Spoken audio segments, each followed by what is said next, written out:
सभी साथियों को फिर से पुनः क्रांतिकारी जय भीम, नमो बुद्ध। कबीरदास जी कहते हैं, ना मैं मंदिर ना मैं मस्जिद ना काबे कैलाश में, ना मैं मंदिर ना मैं मस्जिद ना काबे कैलाश में, ना मैं जप में ना मैं तप में ना व्रत उपवास में, मुँह को कहाँ ढूंढे रहे बंदे, मैं तो तेरे पास में। बहुत अच्छी बात कही थी कबीरदास जी ने। तो इस प्रकार इसी बात को कहते हुए अब इतना जानता हूँ कि बस आप लोग अंधविश्वास और पाखंडवाद से दूर रहें और शिक्षा पर ध्यान दें, क्योंकि यदि आपके पास शिक्षा है तो कहते हैं ना, अगर शिक्षा है तो रोटी कपड़ा मकान तो आप वैसे ही ले लोगे, अगर शिक्षा है, शिक्षित हो। और अगर शिक्षित नहीं हो तो क्या करोगे, दूसरों की गुलामी करोगे। और आप गुलामी करोगे, आप अपने बच्चों से गुलामी करवाओगे, वही चीज़ देखेंगे बच्चे अपने। जब आप नहीं रहोगे तो बच्चे नहीं रहेंगे तो आप, फिर परिवार का क्या होगा। इस प्रकार आपका पूरा परिवार, आपकी पीढ़ी दर पीढ़ी गुलामी की जंजीरों में जकड़ जाती है। तो इसलिए पढ़ाई पर ध्यान दें और शिक्षा प्राप्त करें। बाबा साहब ने कहा था, शिक्षा वो शेरनी का दूध है, जो पिएगा वो दहाड़ेगा। तो इसलिए अपने महापुरुषों को याद कीजिए, और पसंद आए मेरा वीडियो लाइक कीजिए, कमेंट कीजिए, शेयर कीजिए और सब्सक्राइब करना ना भूलें। और पसंद ना आए तो अनलाइक कर दीजिए। फिर से क्रांतिकारी जय भीम, नमो बुद्धाय। जो नेक्स्ट पार्ट है मेरा वैदिक सभ्यता।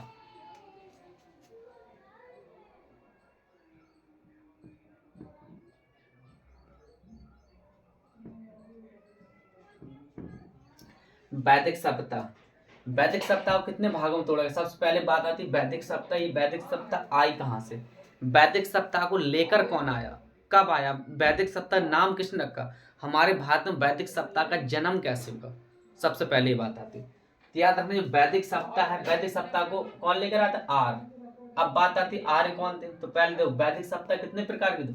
वैदिक सप्ताह को दो भागों में तोड़ा गया, एक पूर्व वैदिक, एक उत्तर वैदिक।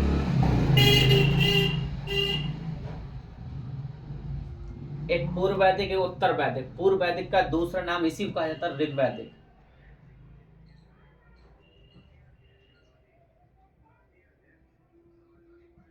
ऋग्वैदिक, इसी को ऋग्वैदिक, दूसरा नाम क्या है, पूर्व वैदिक का दूसरा नाम ऋग्वैदिक का। अब बात आती पूर्व वैदिक और उत्तर वैदिक। इस कब तक इसका जो का समय है, याद रखना, जो पूर्व वैदिक है, जो पूर्व वैदिक काल चला 1500 बीसी से 1000 बीसी, और उत्तर वैदिक 1000 बीसी से 600 बीसी। याद रखना, जो उत्तर वैदिक का समय काल विभाजन है, ये भी पीसीएस में क्वेश्चन पूछा गया था कि उत्तर वैदिक काल को कब से कब तक चला उत्तर वैदिक काल। तो याद रखना 1000 बीसी से 600 बीसी तक। अब बात आती, मैंने कहा जो वैदिक सप्ताह आई कहां से, वैदिक सप्ताह नाम कैसे पड़ा। वैदिक सप्ताह याद रखना कौन लेकर आए, नाम किसने रखा, आर्य। आर्यों की जो सप्ताह थी, आर्यों ने अपनी सप्ताह का नाम रखा वैदिक सप्ताह। अब बात आती आर्य कौन थे। तो आर्यों के बारे में अनेक विद्वानों ने अपने अपने मत दिए। जैसे जर्मन के विद्वान थे मैक्स मूलर। मैक्स मूलर ने कहा था जो आर्य लोग थे ये मध्य एशिया से आए। जर्मन के विद्वान थे, मैक्स मूलर ने कहा जो आर्य लोग थे वो कहाँ से आए, जर्मन से। अब इनका साक्ष्य मिले प्राप्त कहाँ से हुआ, कि मतलब इन्होंने जो कहा है ये, क्योंकि इस समय जो इतिहास है, हमारे लोग जो विद्वान है साक्ष्य ढूंढने में लगे हुए हैं, ढूंढ रहे हैं कई वर्षों से, सालों से, कई साल, लाख साल, करोड़ साल पहले से, मतलब साक्ष्यों को ढूंढने में लगे हुए हैं। तो मैक्स मुलर ने क्या कहा था कि जो आर्य लोग हैं मध्य एशिया से आए हुए थे। और अब इनके जो कथन इन्होंने कहा, इस इनके कथन को पुष्टि कहाँ से मिलती, तो दो अभिलेख से। ईरान में एक तुर्की का है, एक ईरान का। बोगज कोई अभिलेख है ईरान का, सॉरी तुर्की का, और कस्सी अभिलेख है ईरान। इसलिए क्या देते, बोगज कोई और कस्सी अभिलेख दोनों ईरान मान लेते, लेकिन एक तुर्की दूसरा ईरान, क्योंकि नाम पहले अलग, इस समय कुछ और उस समय कुछ और था। तो अब देखा जाए आर आए कब थे, लगभग 1300 से 1400 बीसी, 1400 मान ले, 1400 बीसी ईसा पूर्व में आर्यों का आगमन हुआ हमारे भारत में। और उनकी भाषा क्या थी, संस्कृत। आर्य शब्द का मतलब क्या होता है वैसे, आर्य कौन थे, बात यार, आर्य मैंने बता दिया कौन थे। मैंने कहा जो अनेक विद्वानों ने अपने अपने मत दिए। दयानंद सरस्वती ने कहा कि आर्य लोग तिब्बत से आए। बाल गंगाधर तिलक ने भी बताया कि आर्य लोग थे जो ये उत्तरी ध्रुव से है। लेकिन ईरान का एक और ग्रंथ है अवेस्ता, ईरान का ग्रंथ अवेस्ता, उसमें लिखा हुआ अगर उत्तरी ध्रुव से क्यों आए, क्योंकि 6 महीने का दिन और रात उत्तरी ध्रुव पर होता है, तो 6 महीने का दिन और रात, 6 महीने दिन 6 महीने रात दक्षिण ध्रुव पर भी तो होता है। तो उत्तरी ध्रुव से हम कैसे माने, हो सकता है दक्षिण ध्रुव से भी आए हो। तो इस प्रकार जो बाल गंगाधर तिलक का जो कथन था वो भी गलत मान लिया, और दयानंद सरस्वती ने कहा था तिब्बत से आए, इनको भी गलत मान लिया गया। तो जो मैन कथन था मैक्स मूलर का, इनके कथन को पुष्टि दी गई है। इन्हीं के कथन को माना जाता है कि आर्य लोग कहाँ से आए, मध्य एशिया से, और यहीं से देवताओं का कह सकते हैं हम चलन हो गया। इसी में बोगज को जो कस्सी अभिलेख, इसमें इंद्र वरुण मित्र नासर 4 देवताओं का वर्णन किया गया। 4 देवताओं को याद रखना, अभी लिखवाते रहेंगे बस आपको याद हो जाएगा। ये समझ दो हमें कोई चीज रटनी नहीं है, हमें कोई भी चीज रटनी नहीं है। सबसे पहले आपको पहले समझना पड़ेगा, यदि आपको समझ में आ गया तो अपने आप कोई भी चीज आप याद कर सकते हो। तो अब बात आती है इनके समाज को फिर 5 भागों में इन लोगों ने बांट दिया था। कुल, ग्राम, विस, जन, राष्ट्र। कुल का कुलप, ग्राम का ग्रामणी, कुल ग्राम विस का विस्पति, जन का जनपति, राष्ट्र का होता मैन राजा। इनका समाज 5 भागों में बटा हुआ था, कुल, ग्राम, विस, जन, राष्ट्र। और इनकी भाषा थी संस्कृत, यहीं से अभी वेद भी आ गए। वैदिक काल में क्या हुआ, हम वेद भी स्टार्ट होने लगे। तो अतः इसमें जब इसमें हमें क्या पढ़ना है, ऋग्वेद का, और उत्तर वैदिक काल में याद रखना हमें क्या पढ़ना है, सामवेद, साम, यजु और अथर्ववेद। ये 3 वेद हमें इसमें पढ़ना, सामवेद, यजुर्वेद, अथर्ववेद। और ऋग्वेद किसमें पढ़ना है, इसमें पूर्व वैदिक काल में। अब क्वेश्चन पूर्व वैदिक, देखो मैंने कहा सिंधु घाटी सप्ताह का जो प्रमुख देवता कौन था, पशुपति। और पूर्व वैदिक ऋग वैदिक काल का जो प्रमुख देवता माना गया इंद्र को। और फिर उत्तर वैदिक काल में आएंगे तो यहाँ प्रमुख देवता कौन हो गया, प्रजापति। तो यहाँ से खासतौर से देवताओं की भी उत्पत्ति होना स्टार्ट हो गई, कि कौन सा देवता कहाँ से आ गया, वही देवी देवताओं को हमारे भारत में पूजा जाने लगा। रियल में देखा जाए तो खैर किसी के धर्म के खिलाफ कहना गलत होगा, क्योंकि हमारे बाबा साहब का संविधान हमें इजाज़त नहीं देता कि हम किसी की अवहेलना करें। तो इसलिए हम जिसे मानते हैं, आप जिसे मानते हो आप उसे मानिए, और हम जिसे मानते हैं हम उसे मानेंगे। इसलिए आज अब स्टार्ट करते हैं हमारा, हमने कहा वैदिक सप्ताह। वैदिक सप्ताह लगभग कितनी 1400 BC, 1300 1400 BC। ये इस वैदिक सप्ताह नाम कैसे पड़ा, ये जो वैदिक सप्ताह का जो नाम पड़ा, नाम किस रखा, मैंने कहा आर्यों ने। आर्यों की जो सप्ताह थी उसका नाम क्या रखा, वैदिक सप्ताह। आर्य कौन थे, आर्य का मतलब, एक क्वेश्चन पूछा गया पीसीएस में, आर्य शब्द का मतलब क्या होता है। आर्य का मतलब होता है श्रेष्ठ या कुलीन, ऑप्शन में था कुलीन। तो आर्य का मतलब क्या होता है, कुलीन, श्रेष्ठ या कुलीन, श्रेष्ठ या कुलीन। आर्य शब्द का मतलब होता है श्रेष्ठ या कुलीन। अब याद रखना जो आर्य थे, आर्यों के बारे में किसने बताया था, पहले इसको मैट दो वरना मजा नहीं आएगा। ऊपर से पहले समझ लो आर्यों के बारे में। सबसे मैंने कहा जर्मनी के विद्वान थे, जर्मनी कौन था, मैक्स मूलर। मैक्स मूलर ने कहा था जो आर्य लोग कहां से आए, मध्य एशिया से। अब जो मध्य एशिया से, इसके बारे में हमें मतलब इसके साक्ष्य मिलते कहां से, बोगज को कस्सी अभिलेख। ऊपर से लिखें, फिर आप लोग क्योंकि लिखोगे स्क्रीनशॉट लोगे तो समझ में नहीं आएगा, इसलिए अगर चाहो पहले इसका स्क्रीनशॉट ले लो फिर हम आगे बढ़े। देखो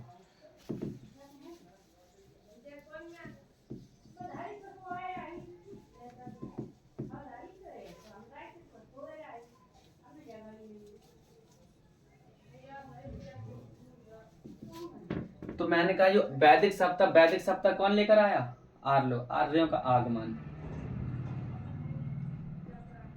आर्यों का आगमन कब हुआ, मानते लगभग जो हमारे 1400 BC में। अब आर्य शब्द के जो इसका मतलब क्या होता है, आर्य शब्द का मतलब होता है श्रेष्ठ या कुलीन, श्रेष्ठ या कुलीन। अर्थात आर्यों की जो सभ्यता थी, आर्यों की सभ्यता का ही नाम क्या पड़ा, वैदिक सभ्यता। इसके आर्य जर्मन के विद्वान थे,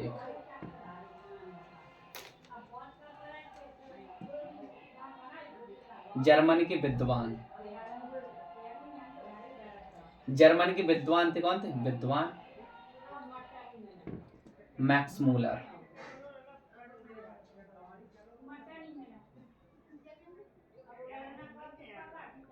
मैक्स मूलर, मैक्स मूलर ने बताया जो आर्य लोग कहाँ से आए? मध्य एशिया से, मध्य एशिया। अब इनकी कथन को पुष्टि कौन देता है कि इनके कथन को सही कौन मानता है? तो जो इनका कथन है, इस कथन को पुष्टि मिलती है हमारे बोगजकोई कस्सी अभिलेख से। बोगजकोई अभिलेख और दूसरा कस्सी अभिलेख। कस्सी अभिलेख इसको मानते कहाँ था? तुर्की, इसको ईरान। तुर्की ईरान, बोगजकोई कस्सी अभिलेख। मैंने कहा इसी में लिखा हुआ है कब आया यार लोग? 1420 में। और इसी में 4 देवताओं का वर्णन है। 4 देवता कौन कौन? इंद्र, वरुण, मित्र, नासत। इंद्र, वरुण, मित्र, नासत, 4 देवताओं का इसमें वर्णन है। और इसी में कहा गया कब है? 1420।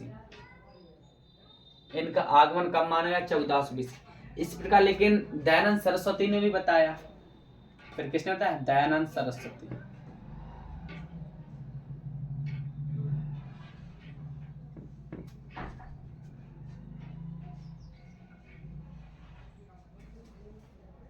दयानंद सरस्वती, दयानंद सरस्वती ने बताया कि आर्य लोग कब कहां से आए? तिब्बत से। इन्होंने बताया तिब्बत से।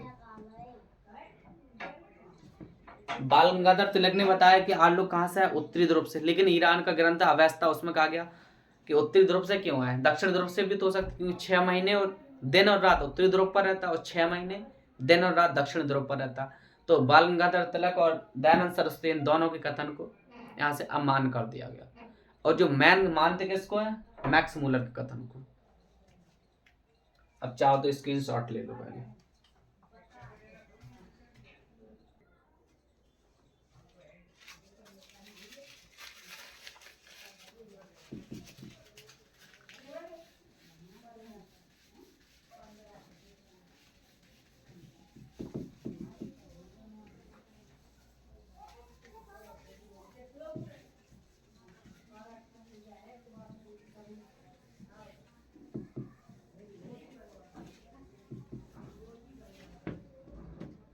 अब पता चलेगा आर्य लोग कौन थे। और आर्य जो भोजन करते थे, अपने भोजन को क्या कहते थे? खाद्य पदार्थ का नाम आर्यों ने क्या रखा था? खाद्य पदार्थ। ये लोग कहते थे करव। अपने ये लोग जो खाते थे उसको कहते थे करव। और उसका मुख्य व्यापार क्या था? मैं जी देखो, पहले अघन्या, गाय को इन्होंने क्या किया? अघन्या। अघन्या किसको कहते थे? गाय को। ये बहुत इंपोर्टेंट है, मोस्ट इंपोर्टेंट है। अघन्या किसको कहते थे? गाय को। धान को, मरुस्थल को।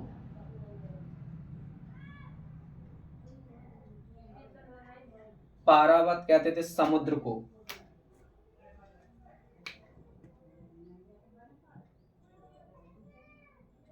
पारावत समुद्र को। समुद्र को कहते थे लोग क्या? पारावत। यवांगू, यवांगू कहते थे जौ का दलिया होता, जो जौ का दलिया। जौ, यो, जौ का नाम था यो। जौ का नाम क्या था? यो। पारावत समुद्र को, धन, मरुस्थल, अघन्या, गाय को खाद्य पदार्थ कहते थे करब। इस पर उर्वरा होती थी इनकी कृषि भूमि। उर्वरा को क्या कहते थे? कृषि भूमि का नाम रख, कृषि भूमि को कहते थे उर्वरा। कृषि भूमि क्या कहते थे? उर्वरा।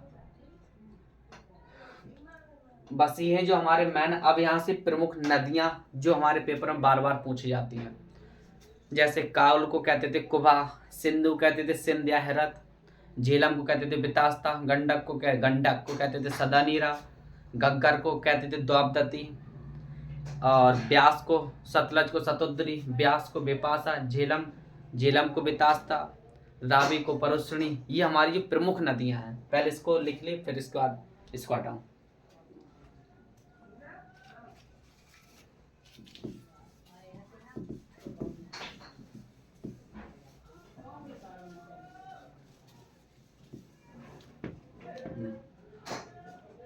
आर्यों की पहले भाषा क्या थी? आर्यों की भाषा क्या थी? संस्कृत। इसलिए वेद किस भाषा में लिखे हुए हैं? संस्कृत में।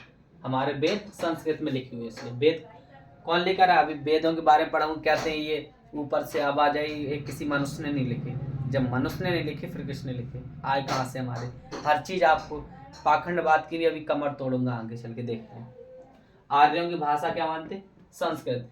और ये कैसे थे? शाकाहारी प्लस मांसाहारी दोनों। शाकाहारी प्लस मांसाहारी, अर्थात हम इन्हें कह सकते कैसे थे? सर्वाहारी। याद रखना। इनका प्रमुख देवता कौन था? प्रमुख देवता कौन था? इंद्र। ऋग वैदिक काल में इंद्र का कितने बार वर्णन किया गया है? प्रमुख देवता था इंद्र। इंद्र का कितने बार? 250 बार वर्णन। इंद्र का 250 बार वर्णन किया गया है।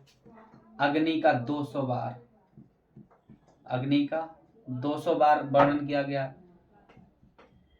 विष्णु का 100 बार वर्णन किया गया है। शिव का 3 बार, यमुना नदी का भी 3 बार, गंगा का वर्णन 1 बार किया गया है, सिंधु नदी का 55 बार, सबसे अधिक नदियों में सिंधु नदी का 55 बार, और इसी में इसका नाम रखा गया था हिरण्यवी।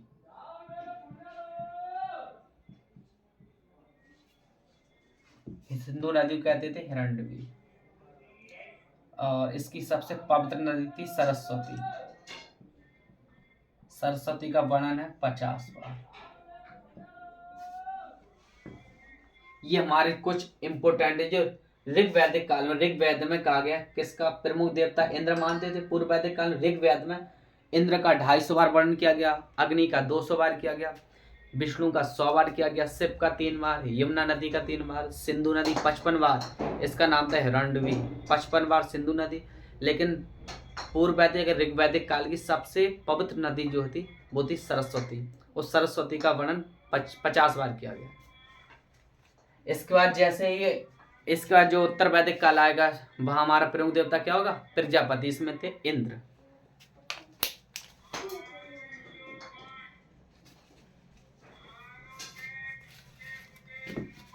अब ऋग वैदिक काल की प्रमुख नदियां।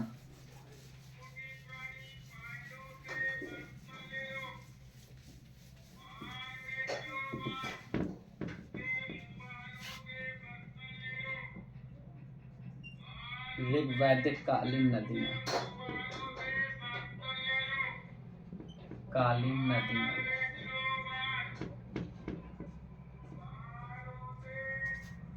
जैसे काशी, काबुल। काबुल का नाम था कुबा।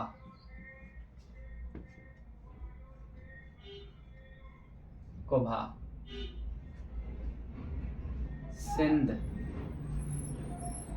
सिंधु नदी का नाम था सिंध या हेरत।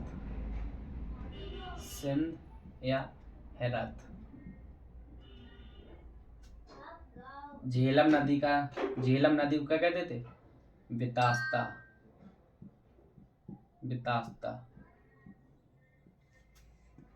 गंडक, इसका नाम था सदानीरा।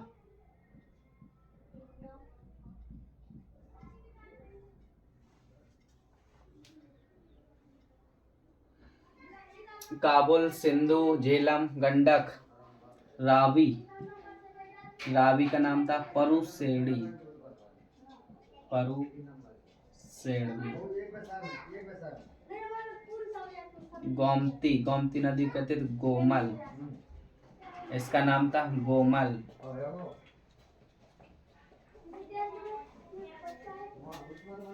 घग्घर,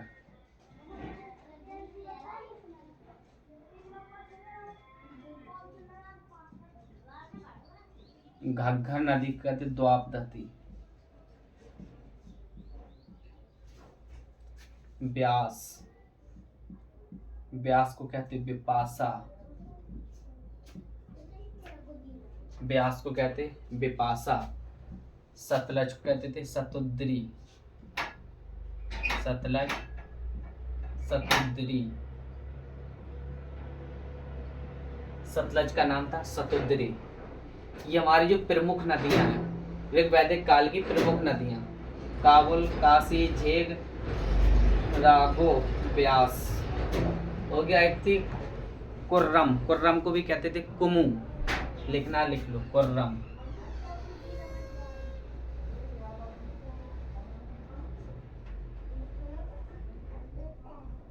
कुर्रम, इसका नाम था कुमू।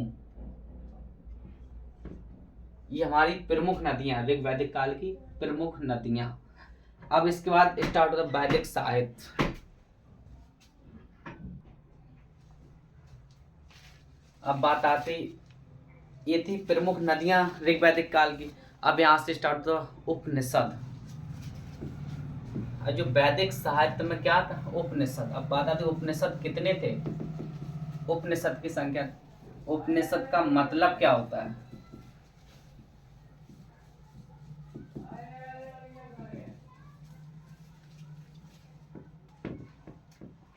अब आता क्या वैदिक साहित्य में उपनिषद।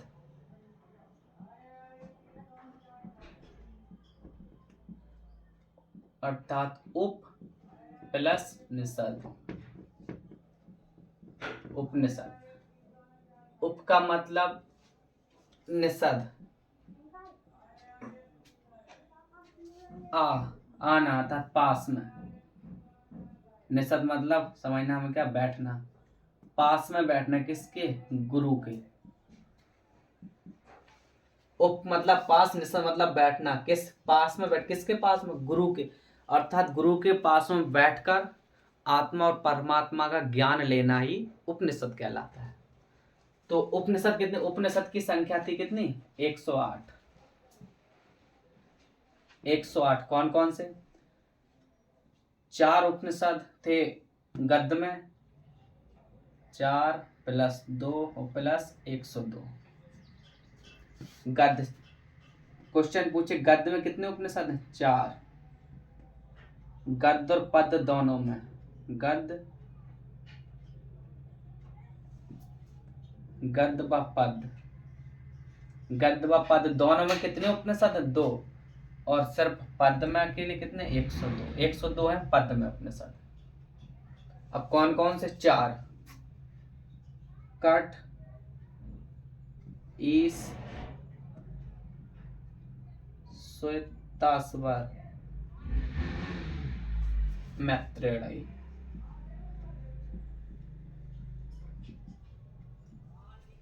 कठ, ईश, श्वेताश्वर, मैत्रेयी। और इसमें प्रश्न और कैन।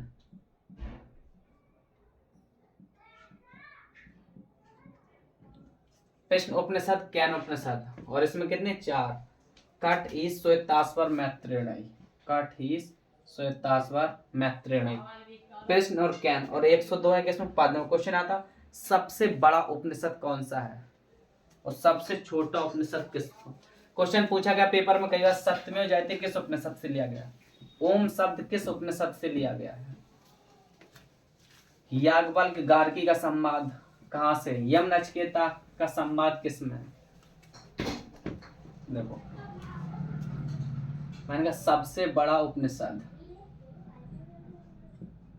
सबसे बड़ा उपनिषद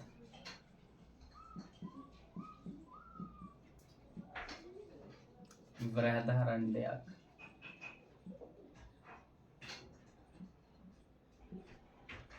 सबसे बड़ा वृद्धारण्यक, और इसी में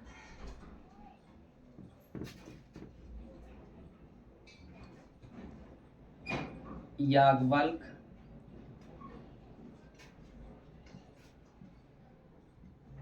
गार्गी,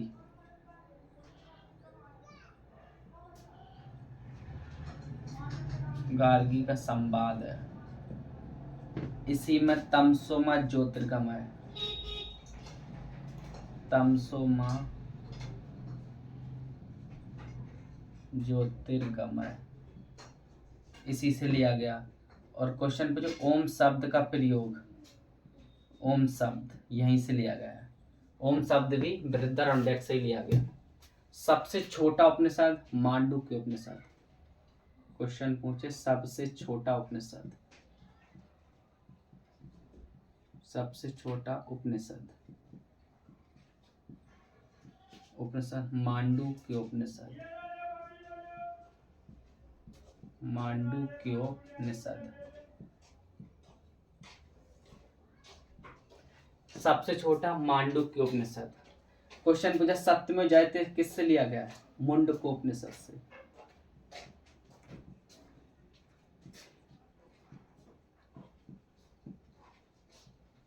मुंडकोपनिषद, इससे क्या ले गया? सत्यमेव जयते। पेपर में आ चुका क्वेश्चन, सत्यमेव जयते। यम नचिकेता का संवाद किससे लिया गया? कठोपनिषद से, कठोपनिषद। इससे क्या ले गया? यम नचिकेता का संवाद, का संवाद, बातचीत, ये हमारी इंपोर्टेंट है। अब उपनिषद के बाद पहले इसको मैं हट दूं। अब आते आपके संस्कार। चाहे हिंदू धर्म में कितने संस्कार माने गए? याद रखना, हिंदू धर्म में 16 संस्कारों को जन्म दिया गया। कौन कौन?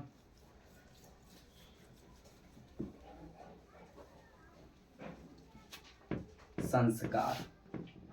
संस्कारों की संख्या कितनी है? 16 है। जो कहते हिंदू धर्म के संस्कार हैं कितने? 16 है। संस्कार किसके थे? आर्य लोग तो लेकर आए, और धर्म किस में जोड़ दिया गया? हिंदू धर्म में। ये 16 संस्कार किसके थे? आर्यों की। वैदिक सप्ताह किसकी सप्ताह? आर्यों की सप्ताह। आर्य कहाँ से आया? बाहर से। तो ये संस्कार किसके हुए? दूसरों, बाहर वाले, विदेशियों के। और यहाँ लोगों ने कहते हिंदू धर्म के 16 संस्कार किसके? हिंदू धर्म के मान लिए अपने। दूसरे लोगों के संस्कार को ग्रहण कर लिया, इसी में बोलते हमारा हिंदू धर्म महान। तो 16 संस्कार कहां से लिए गए? किसके थे? आर्यों के थे, आर्यों के 16 संस्कार। लेकिन कौन है? आर्य। कौन कौन से? पहला था गर्भाधान, जैसे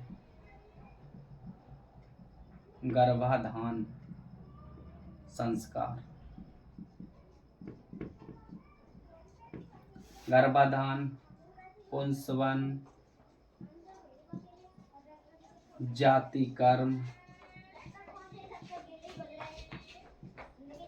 नामकरण। गर्भधान का मतलब होता जब स्त्री गर्भ धारण कर लेती, मतलब हम कह सकते स्त्री और पुरुष का मिलना, अर्थात अपने वंश को आगे बढ़ाने के लिए पहला संस्कार जो अपनाएगा कौन है? गर्भाधान। पुंसवन, उत्तम संतान, उत्तम अच्छी संतान पैदा हो, इसलिए दूसरा संस्कार करते पुंसवन। जाति कर्म, शहद और घी चटाती, उत्तम संतान के लिए, वंश बढ़ाने के लिए, वंश बढ़ाने के लिए, उत्तम संतान के लिए, संतान के लिए। जाति कर्म, इसमें शहद और घी, शहद प्लस घी चटाते हैं, बच्चे को जीभ में टच करवाते पहली बार शहद और घी। नामकरण, ये नाम रखा जाता है नाम के लिए। निष्क्रमण, निष्क्रमण, निष्क्रमण में होता सूर्य और चंद्रमा के दर्शन, सूरज व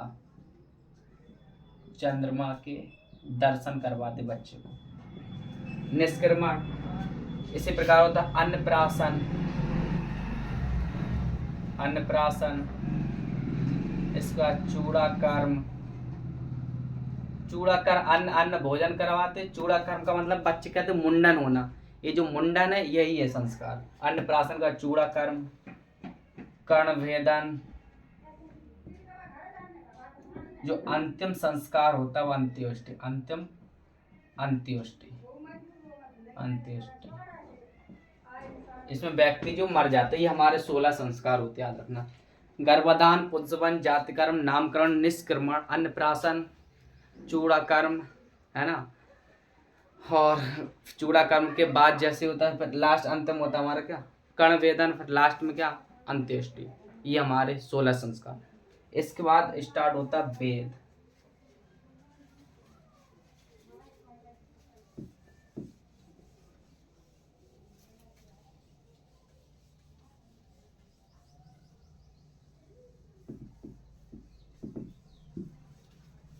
और इसी में 4 प्रकार के आश्रम भी बताए गए कि कब कौन सा आश्रम हम अपनाएंगे।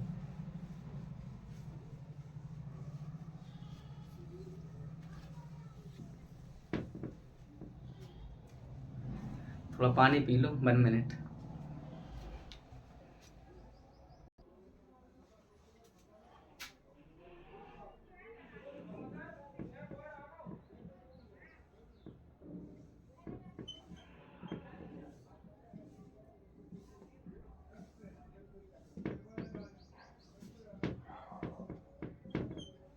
आश्रम में कितने, 4 आश्रम माने गए। कौन कौन, पहला ब्रह्मचर्य,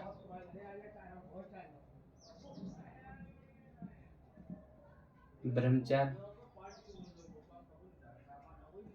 गृहस्थ, वानप्रस्थ और सन्यास।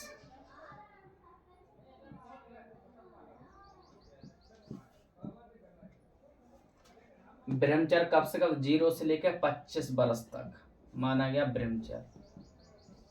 25 से 50 साल, 50 वर्ष तक हमें क्या करना है, गृहस्थ जीवन, अर्थात 25 साल तक हमें ब्रह्मचर्य रहना, किसी से अर्थात किसी भी स्त्री महिला से दूर रहना 25 साल तक। 25 के बाद शादी करने के बाद गृहस्थ जीवन में डालना 25 से 50 साल, फिर 50 से 75, 50 से 75 क्या करना, गृहस्थ जीवन के बाद वन की ओर चले जाना।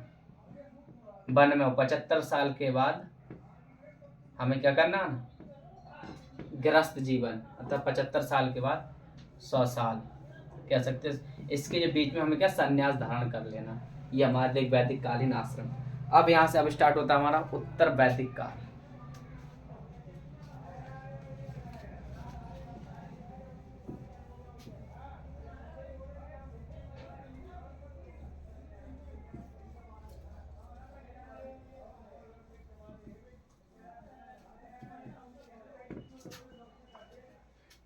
कल स्टार्ट होगा, कल स्टार्ट करना है वेद, अर्थात बात आती है वेद।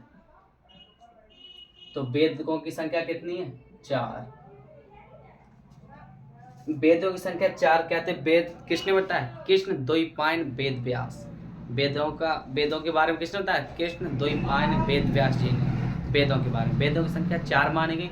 और कल से हम स्टार्ट करेंगे पहला ऋग्वेद, सामवेद, यजुर्वेद, इसके बाद अथर्ववेद। इन 4 वेदों को, इसके बाद हमारी वैदिक सप्ताह खत्म हो जाएगी। इसके बाद फिर महाजनपद स्टार्ट होगा, बौद्ध धर्म आ जाएगा, जैन धर्म आ जाएगा। इसके बाद फिर से अपने मगध में पहुंचेंगे जैन धर्म के बाद। क्रांतिकारी जय भीम, नमो बुद्धाय।